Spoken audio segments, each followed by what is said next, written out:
Assalamualaikum warahmatullahi wabarakatuh. Anak-anak, berjumpa lagi kita dalam pembelajaran tema yang pertama, yaitu tentang rumah sakit, pada sub tema yang pertama, yaitu tentang dokter. Hari ini kita akan belajar pembelajaran yang kedua untuk kelas 9 tunagrahita. Sebelumnya marilah kita berdoa bersama-sama dengan membaca basmalah. Bismillahirrahmanirrahim. Pembelajaran kedua. Anak-anak, cobalah amati pada gambar. Pada gambar tersebut kita dapat melihat yaitu gambar upacara bendera. Anak-anak dapat melihat pada gambar di situ ada siapa saja. Kemudian, apakah kamu pernah menjadi petugas upacara bendera? Pernah apa tidak? Petugas upacara bendera biasanya ada yang bertugas membaca yaitu pembukaan Undang-Undang 1945, ada yang membawakan teks Pancasila, ada yang menjadi pemimpin upacara yang letaknya ada di tengah, dan ada yang menyiapkan barisan. Anak-anak, apabila anak-anak pernah bertugas sebagai petugas upacara, coba anak-anak tulis apakah pernah menjadi pengibar bendera, pembawa teks Pancasila, atau pembaca pembukaan Undang-Undang 1945 atau yang lain, seperti membaca teks doa atau membacakan doa. Anak-anak, selanjutnya marilah kita memahami teks pembukaan Undang-Undang Dasar 1945, bahwa pembukaan undang-undang ini terdiri dari 4 alinea. Sekarang kita membaca alinea yang pertama, bahwa sesungguhnya kemerdekaan adalah hak segala bangsa, dan oleh sebab itu maka penjajahan di atas dunia harus dihapuskan karena tidak sesuai dengan peri kemanusiaan dan peri keadilan.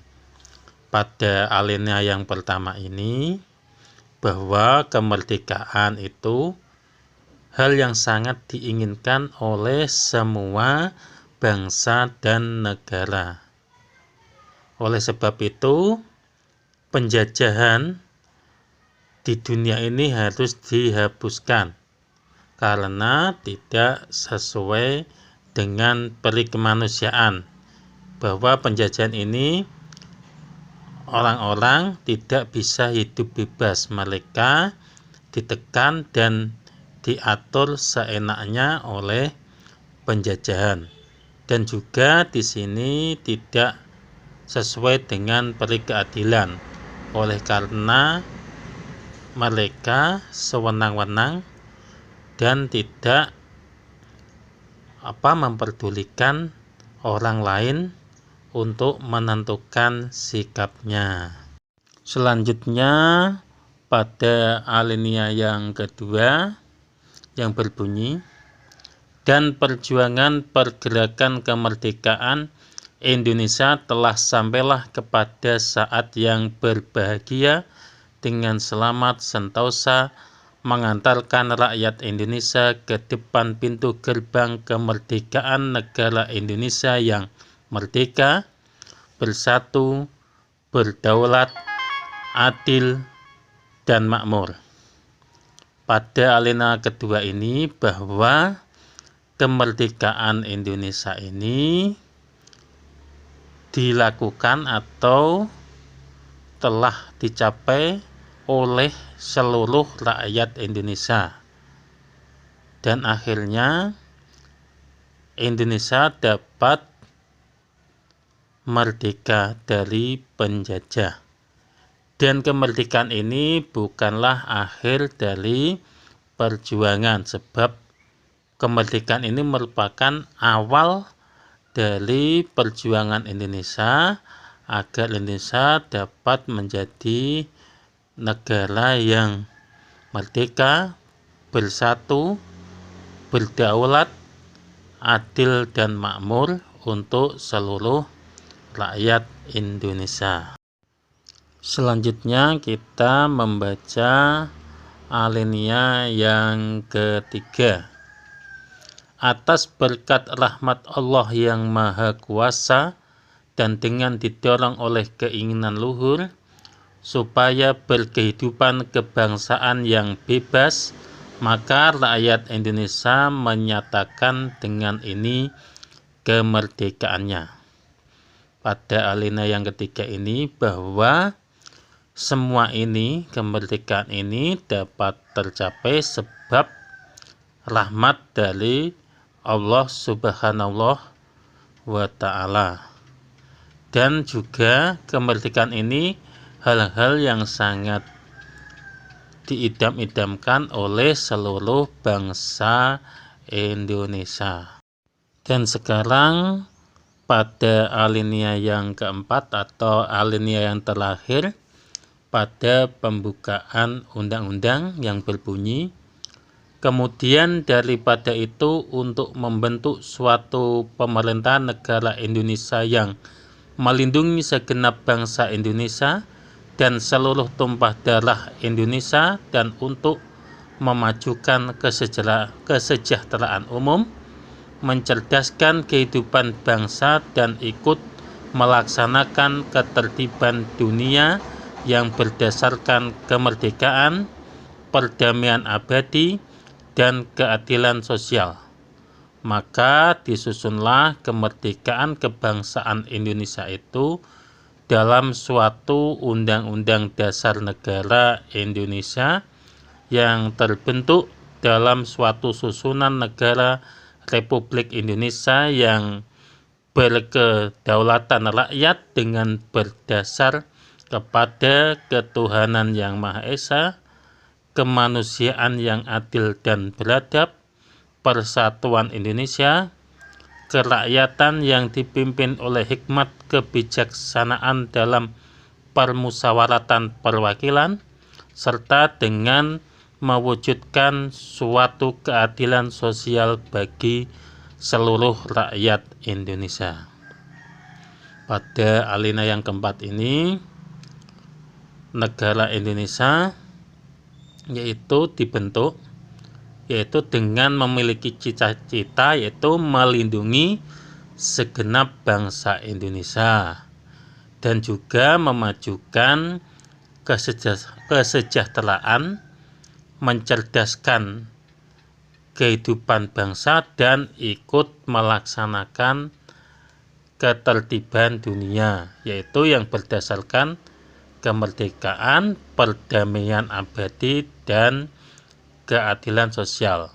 Kemudian negara Indonesia membentuk suatu undang-undang dasar untuk membentuk suatu susunan negara Indonesia yang berdaulat, dan di sini berdasarkan 5 asas, yaitu ketuhanan yang Maha Esa, kemanusiaan yang adil dan beradab, persatuan Indonesia, kerakyatan yang dipimpin oleh hikmah kebijaksanaan dalam permusyawaratan perwakilan, serta keadilan sosial bagi seluruh Indonesia.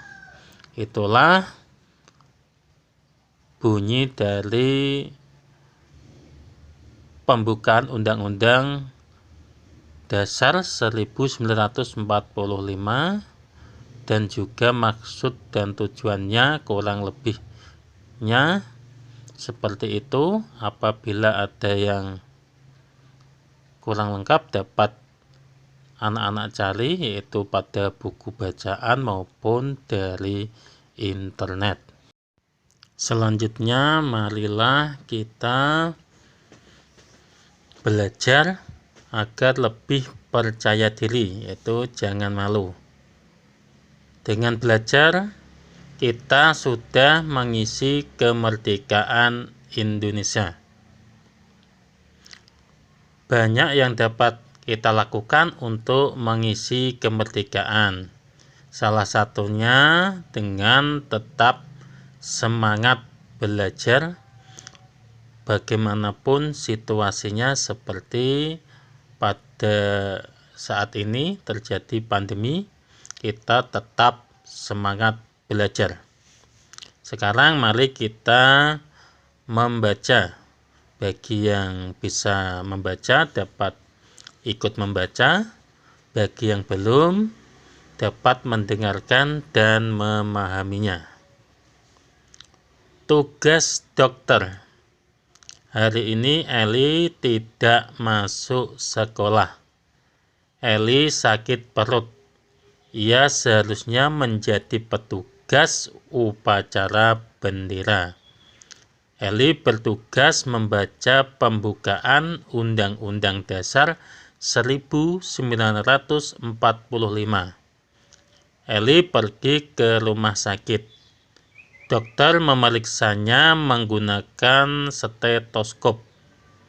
Berat badan Eli juga kurang. Dokter memberi nasihat agar menjaga pola makan. Tidak boleh jajan sembarangan. Dokter memberi obat untuk diminum. Anak-anak, setelah membaca teks bacaan tadi, cobalah buat pertanyaan sesuai bacaan di atas. Contoh, hari ini Eli tidak masuk sekolah. Pertanyaan, karena ini Eli menunjukkan orang, kita dapat menggunakan kata siapa. Siapa yang tidak masuk sekolah? Nah, contohnya itu. Contoh yang lain, Eli sakit apa? Bisa juga. Coba anak-anak buatkan pertanyaan berdasarkan teks bacaan. Selanjutnya, ayo cari tahu siapa di antara kalian yang punya hewan peliharaan. Di mana kandangnya? Apa saja makanannya? Kapan kalian memberi makan? Berapa kali kalian membersihkan kandangnya? Bagaimana cara kamu merawat? Anak-anak dapat menulis pada kolom, yaitu cara merawat hewannya bagaimana, dan intensitasnya, yaitu waktunya berapa kali. Kemudian pada kolom di bawahnya, alat untuk merawat hewan apa saja dan fungsinya apa. Seperti contoh, Pak Ali dulu pernah mempunyai hewan peliharaan kambing, yaitu kandangnya ada di belakang rumah. Kemudian diberi makan sehari 2 kali, yaitu pagi dan sore. Kemudian dibersihkan kandangnya, disapu, yaitu setiap pagi hari. Dan dirawat, yaitu, dan cara merawatnya diberi makan rumput atau dedaunan seperti daun ketela, daun nangka, dan lain-lain. Dan juga tidak lupa diberi air, diberi minum air agar tidak haus. Anak-anak dapat membuat contoh yang lain. Alat yang digunakan dapat ember. Ember digunakan apa? Untuk diisi air untuk diminumkan ke kambing. Coba anak-anak buatkan atau tulis hewan peliharaanmu yaitu cara merawatnya dan juga alat yang digunakan untuk merawat hewan.